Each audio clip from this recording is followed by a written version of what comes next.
Hello everyone, আজকে আমি ডিমের ভুজিয়া স্পেশাল একটা রেসিপি দেখাচ্ছি। তার জন্য ফার্স্টে তেল গরম করে আমি দুটো ডিম তার মধ্যে দিয়ে ডিম দুটোকে আমি ভুজিয়া করে নেব।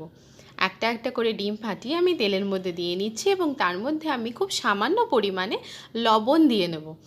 দুটো ডিম ফাটিয়ে লবণ দিয়ে এবার আমি এই দুটো ডিমকে খুব ভালো করে তেলের মধ্যে নাড়াচাড়া করে ডিম দুটোর ভুজিয়া করে নিচ্ছি।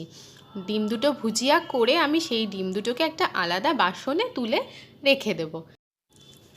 এবার আমি ওই কড়াইয়ের মধ্যে 2 টেবিল স্পুনের মতো তেল দিয়ে নিচ্ছি। তার মধ্যে আমি ফোড়নের জন্য দিচ্ছি একটা গোটা শুকনো লঙ্কা, দুটো এলাচ আর 2 টুকরো দারচিনি দিয়ে আমি তেলটার মধ্যে নাড়াচাড়া করে তারপরে আমি ওর মধ্যে একটা বড় মাপের কেটে রাখা পেঁয়াজকে দিয়ে নিচ্ছি। পেঁয়াজটাকে দিয়ে আমি ততক্ষণ নাড়বো যতক্ষণ পেঁয়াজটা হালকা লাল লাল না হয়ে যাবে। তারপরে আমি ওর মধ্যে দিয়ে নিচ্ছি আদা রসুন আর লঙ্কা পেস্ট, তার সাথে দিয়ে নিচ্ছি হলুদ, হাফ টেবিল স্পুনের মতো জিরার গুঁড়ো এবং হাফ টেবিল স্পুনের মতো ধনে গুঁড়ো, তার সাথে দিয়ে নিচ্ছি কাশ্মীরি মির্চের গুঁড়ো, আর তার সাথে সামান্য পরিমাণে লবণ দিয়ে আমি এবার এটাকে খুব ভালো করে নাড়াচাড়া করে নিচ্ছি।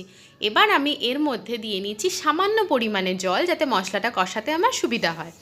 কিছুটা মশলাটা কষা হয়ে গেলে আমি এর মধ্যে একটা গোটা টমেটোকে পেস্ট করে রেখেছিলাম, সেটাও দিয়ে নেব। টমেটোটা আমি এখানে একটু বড় মাপেরই নিয়েছিলাম। ভালো করে এবার আমি মশলাকে কষানোর জন্য প্রায় 5 থেকে 7 মিনিট এভাবেই রেখে দেবো। দেখুন আমার মশলাটা কষানো হয়ে গেছে, রঙটাও অনেকটা চেঞ্জ হয়ে গেছে এবং তেল ছাড়তে শুরু করে দিয়েছে। এবার আমি এর মধ্যে গরম করে রাখা জল পরিমাণ মতো দিয়ে নিচ্ছি। আমি খুব বেশি পরিমাণে জল এখানে দেব না, কারণ এখানে আমার কোনো কিছু সিদ্ধ হওয়ার ব্যাপার নেই। তাই জল দিয়ে আমি ভালো করে 2 থেকে 3 মিনিট জলটাকে ফুটিয়ে নিলাম। তারপর যে ভুজিয়াটা আমি আলাদা বাসনে তুলে রেখেছিলাম সেটাকে আমি এর মধ্যে দিয়ে নিচ্ছি, দিয়ে আমি খুব ভালো করে মিশিয়ে এর সাথে নাড়াচাড়া করে নিচ্ছি। তারপরে আমি এর মধ্যে আরও কিছু কাঁচা লঙ্কা কুচি দিয়ে নিচ্ছি, ঝালটা একটু বেশি হবে এবং লঙ্কাটা মুখে পড়বে, তাতে স্বাদটাও অনেকটাই ভালো লাগবে। দিয়ে আমি 3 থেকে 4 মিনিট এটাকে ফুটিয়ে আমার এটা রেডি হয়ে যাবে। আমি এবার এটা নামিয়ে নেব। যদি আপনাদের ভালো লাগে অবশ্যই লাইক করুন।